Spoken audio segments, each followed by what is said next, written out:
Dice la palabra de Dios en Hechos 1:14. Todos estos perseveraban unánimes en oración y ruego, con las mujeres y con María, la madre de Jesús, y con sus hermanos. Palabra de Dios. Damos gracias a Dios por este tiempo que Dios nos ha permitido volver a encontrarnos como cada semana. Creo que es importante cada día nosotros ver correctamente la dirección que Dios nos está llevando como la iglesia que somos. Durante 3 semanas hemos estado trayendo temas sumamente importantes y lo llamamos el fundamento de la iglesia.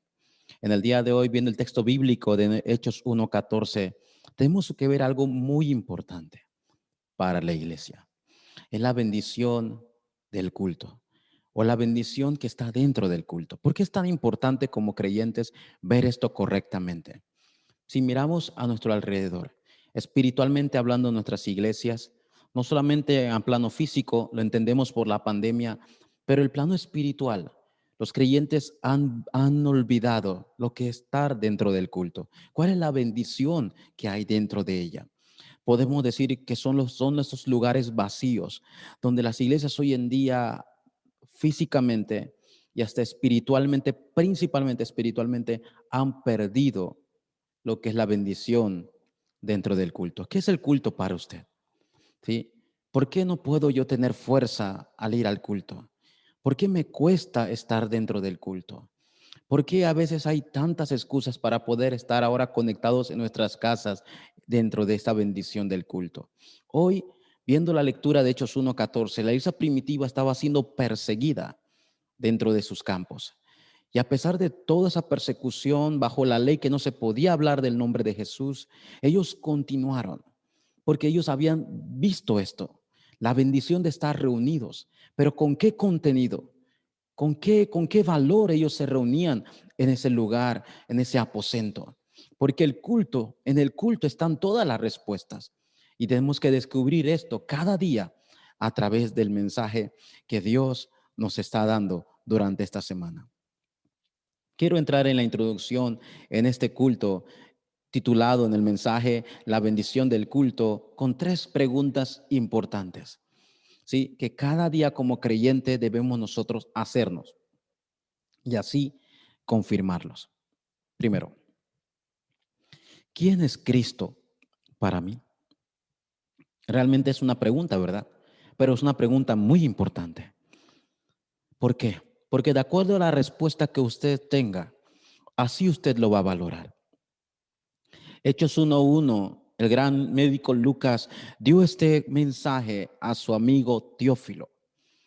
Y qué mensaje tan importante que Lucas le dijo: amigo Teófilo, en la primera carta que escribí acerca de las cosas que Jesús hizo y vino a enseñar.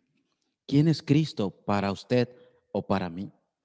No olvidemos que es algo obvio, es evidente que el mundo tiene un pensamiento acerca de Jesús. No es raro. Puede usted preguntar a quien usted quiera, o un vecino o un incrédulo tiene un pensamiento acerca de Jesús. Tal vez tenga un pensamiento ideológico, tal vez solamente lo tenga como un conocimiento, tal vez como sea como parte de una historia. Algunos ven a Jesús solamente para que le haga señales o milagros. Algunos ven a Jesús que vino a este mundo solamente para hacer buenas obras y ayudar al que está más necesitado físicamente. Algunos solamente ven a Jesús como una religión más de tantos que hay. Otros ven a Jesús solamente como un personaje, como si fuera un político que solamente es para atraer y aumentar las masas. Simplemente tienen ese concepto. Está bien. Está bien que cada persona tenga ese concepto o ese pensamiento acerca de Jesús. Yo le hago esa pregunta ahora a usted. Esta misma pregunta Jesús le hizo en Mateo 16 a sus discípulos. ¿Quién dice la gente que soy yo? Y la gente, los discípulos respondieron de acuerdo a lo que ellos escuchaban. Y Jesús dijo: está bien, pero para ustedes, ¿quién soy yo? Y Pedro, revelado por la gracia de Dios, revelado por el Padre, dijo Jesús, confiesa en Mateo 16, tú eres el Cristo, el Hijo del Dios viviente. O en otras palabras, tú eres el cumplimiento de la promesa de Dios en el Antiguo Testamento, dada a los profetas. Tú eres el Hijo del Dios viviente. Este pacto o esta promesa, no lo tomen a la ligera. Que este pacto, esta promesa sea mi pacto, sea suyo personal. ¿Por qué? Porque ahí está el inicio de todo. No olvidemos que el mundo tiene un pensamiento de quién es Cristo, pero lo más importante es para usted. Usted que está sentado, usted que me escucha, ¿quién es Cristo para usted? Segunda pregunta, ¿cuál es mi oración? ¿O cuál debe ser mi oración para el campo? Jesucristo, cuando les mostró pruebas indubitables acerca que él había resucitado, la Biblia dice por casi 40 días les habló acerca del reino de Dios. Ya no era la primera vez que habían escuchado acerca del reino de Dios. Habían escuchado en los evangelios cuando Cristo decía el reino de Dios se ha acercado. ¿Por qué tanto énfasis acerca del reino de Dios? Primero, para poder responder esta pregunta, que cuál debe ser mi oración para el campo, lo primero que yo tengo que hacer es ver la realidad del campo. El campo está atrapado por la droga, por el alcoholismo, por la pandilla. En todo el mundo se ve esto.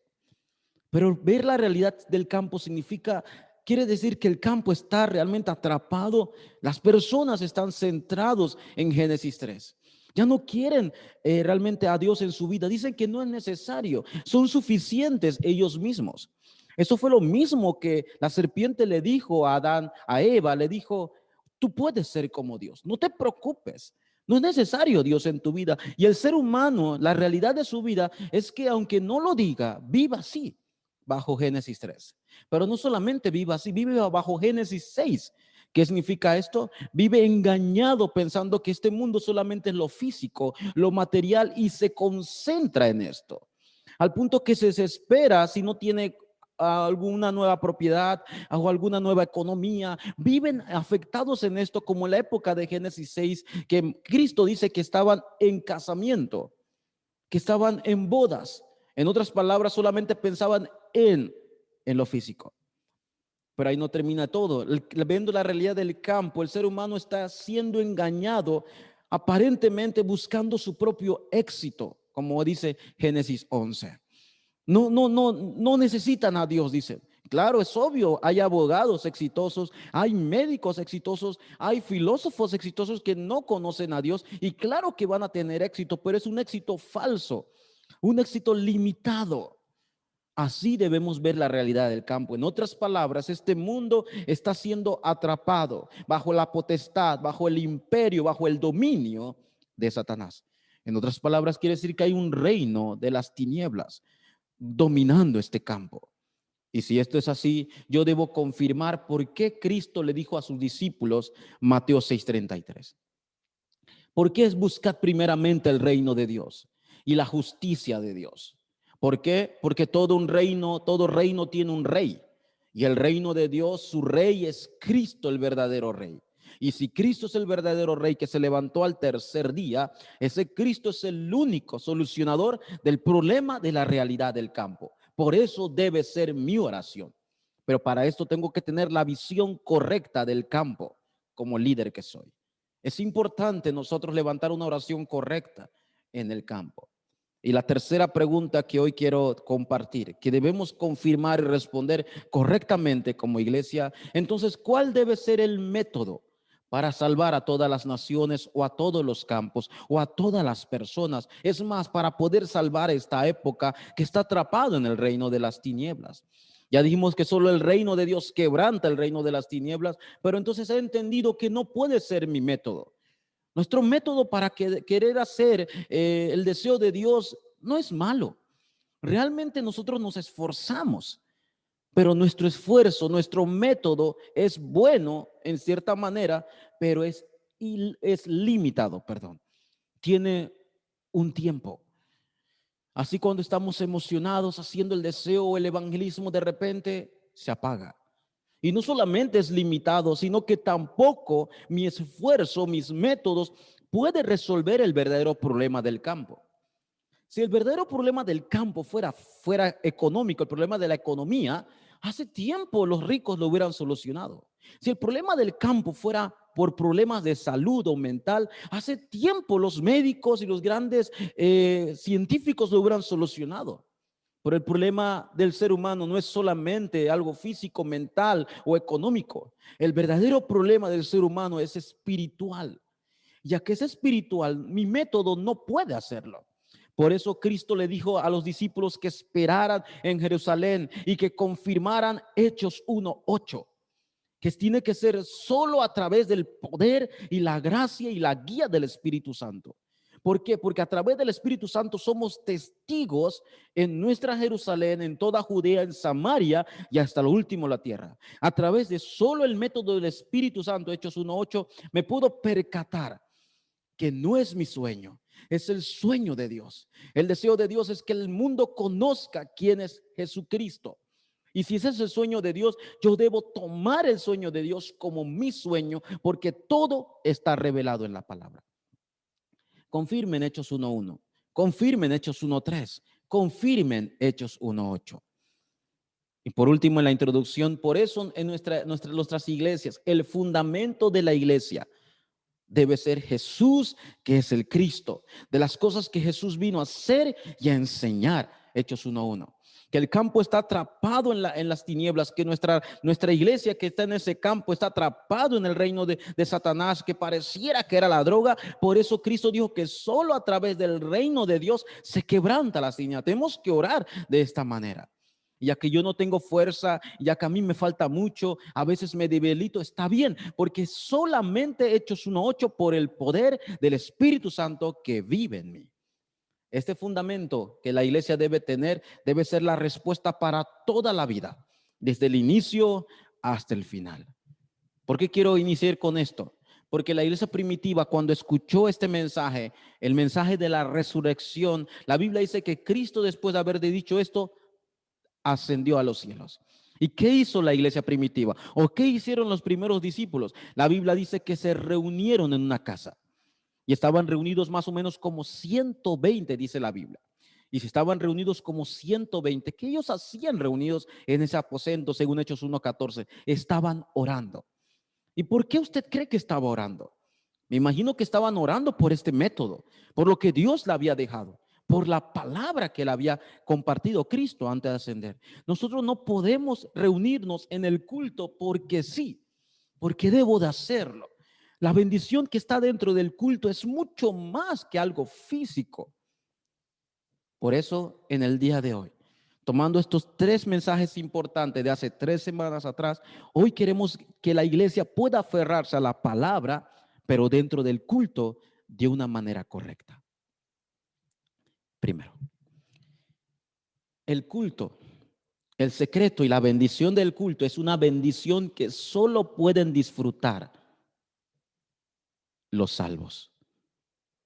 ¿Por qué digo esto? Todos y muchas veces todos van al templo. Tenemos visitas, tenemos creyentes. Hay muchas personas que van en eventos, en actividades. Es bueno que vayan al templo. Pero ¿por qué el culto solamente los salvos no solamente están en ese lugar, sino que pueden disfrutarlo? Hay una razón. Por eso hay que entender este secreto del culto. El culto es mucho más que algo físico. El culto, el salvo, el culto, el Hijo de Dios lo entiende, que el culto es estar delante de Dios y mirando a Dios. Ese es todo el culto. Cuando usted está ahora con la pandemia delante de la laptop, del celular o en las plataformas, usted debe recordar que usted no está delante de las personas. El culto es estar delante de Dios y mirando solo a Dios. Es la primera razón que por qué solo los salvos pueden disfrutar esto. Usted puede estar sentado en el templo. Usted puede estar sentado recibiendo, escuchando la palabra, pero disfrutar el culto solamente lo disfrutan los salvos. ¿Por qué? Porque es la bendición que Dios le ha dado a los hijos de Dios, a sus hijos. Un incrédulo puede estar en el templo, puede parecer que está en el culto, pero no puede disfrutarlo. ¿Por qué? Porque fue dado solamente a los hijos de Dios. ¿Quieren saber por qué realmente esto es así? Porque en el principio, cuando Dios creó a Adán y Eva, Dios lo creó y le dio la imagen. Dios le dio a Adán y Eva su espíritu a Eva, a Adán. ¿Qué significa esto?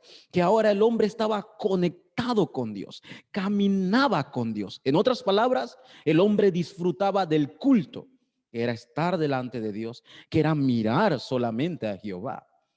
Pero ¿qué pasó? La Biblia dice, por causa de Génesis capítulo 3, 1 al 6, algo ocurrió mucho más que la separación de Dios. Sí, el hombre se separó, el hombre murió espiritualmente, pero el hombre perdió el culto.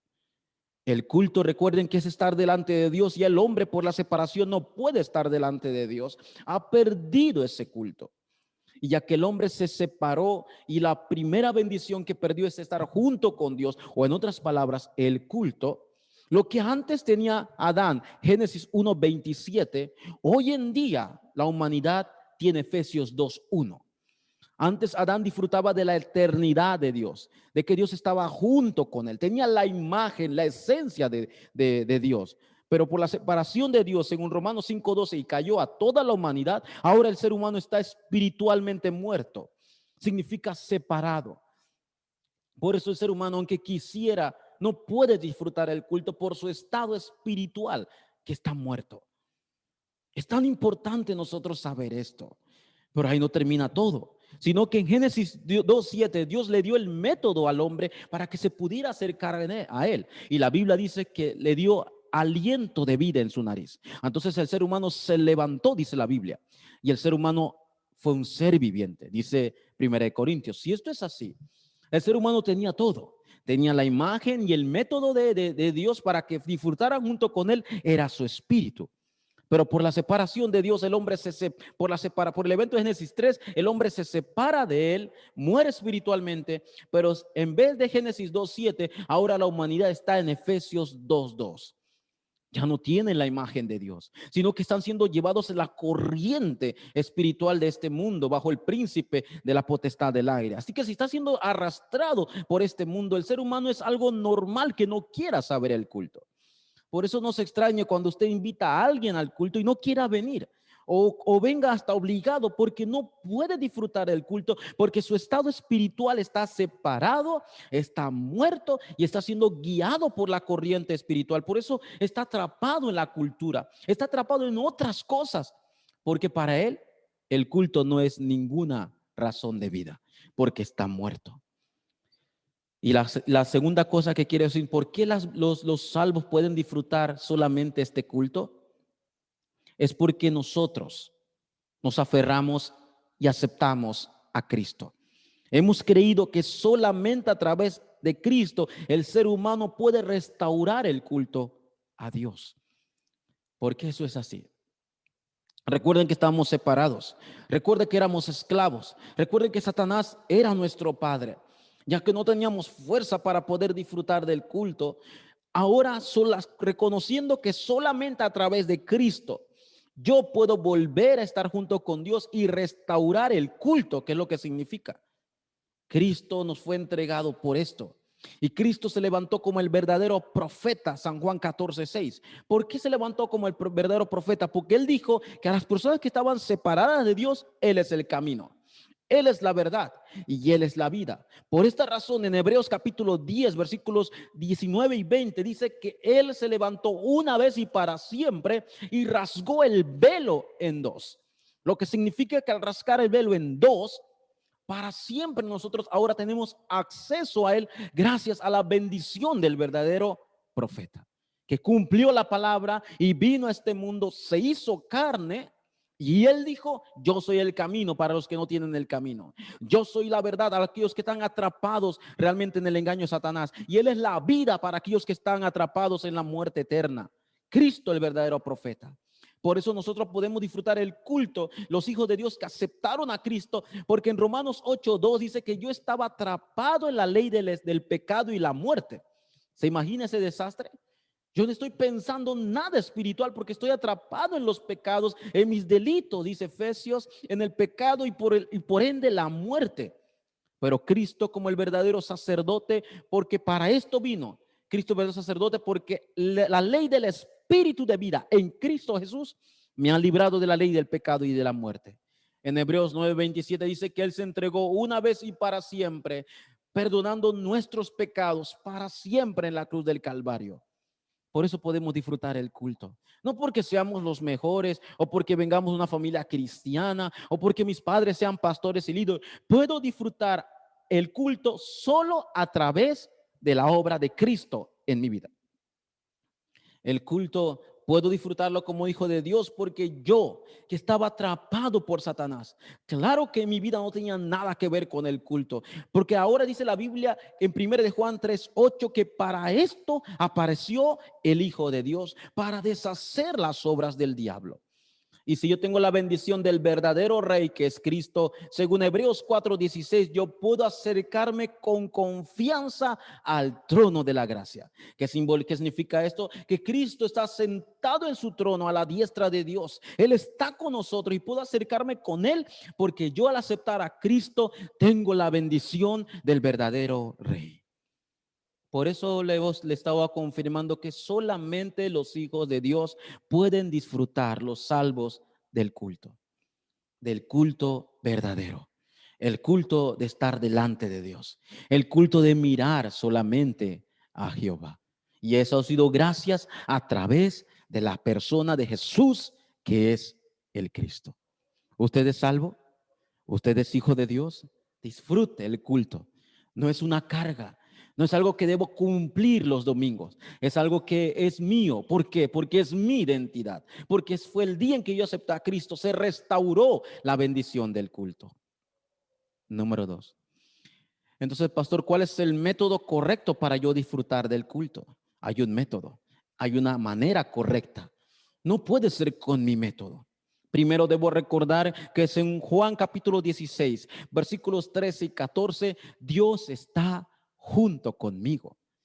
Esa es la primera bendición de disfrutar el culto. Yo debo recordar que esto no es para mí, no es para mi gloria, es que Dios está junto conmigo. El Consolador, el Espíritu Santo que está conmigo, me guía a toda la verdad, me revela las cosas de Dios. Ese es el culto que debo disfrutar. También debo recordar que el método para disfrutar el culto es que Dios está también no solamente junto conmigo, sino junto con nosotros que estamos ahora reunidos en el culto cada domingo. Qué bendición poder disfrutar el culto con mis hermanos, con los líderes, juntos cantando a Dios y dándole toda la gloria a Dios, porque ahí está la bendición de Emmanuel. La iglesia debe ser una iglesia que disfruta la verdadera imagen de Dios. Nosotros, al aceptar a Cristo, al ser el pueblo de Dios, restauramos la bendición de Génesis 1:27 y tenemos esa imagen de Dios, esa imagen que puede disfrutar de estar delante de Él sin ningún temor. Pastor, ¿y cómo puedo disfrutar esa imagen que está en mí? A través de la palabra. Cuando escucho la palabra en el mensaje púlpito, y esa palabra debe ser mi palabra. A través de la palabra de Dios puedo levantar una oración que es mi oración para el campo. Ese es el método para yo disfrutar de esa imagen que ya me fue dado. Valore la palabra, pero aférrese a la palabra. Tome la palabra y disfrútela. Y en el campo ore con esa palabra que usted escuchó en la semana y claro que tendrá la mayor respuesta. No olvidemos que el verdadero culto está centrado en la palabra, está centrado en el pacto, no está centrado en mí, no está centrado en el pastor o lo bonito que canten. Todo el programa puede quedar lindo, pero yo debo tener ese pensamiento que el culto está centrado en la promesa, en la palabra o en el pacto. Hoy quiero terminar para este segundo punto para dar dos ejemplos. El primer ejemplo es Génesis 4:1 al 5, la historia de Caín y Abel. La historia nos dice en la Biblia de que Dios aceptó la ofrenda de Abel, pero no la de Caín. ¿A qué se debe? No es que Caín trajo lo que le sobraba de lo que eran sus productos. Caín no trajo las frutas que estaban dañadas o lo último, trajo lo mejor, dice la Biblia, Caín. Pero ¿por qué Dios no rechazó realmente el culto o la ofrenda de Caín? ¿Y por qué aceptó la oveja? Y tal vez haya sido una sola oveja que haya traído a Abel y fue de las primicias de esas ovejas que le entregó a Dios. ¿Saben por qué?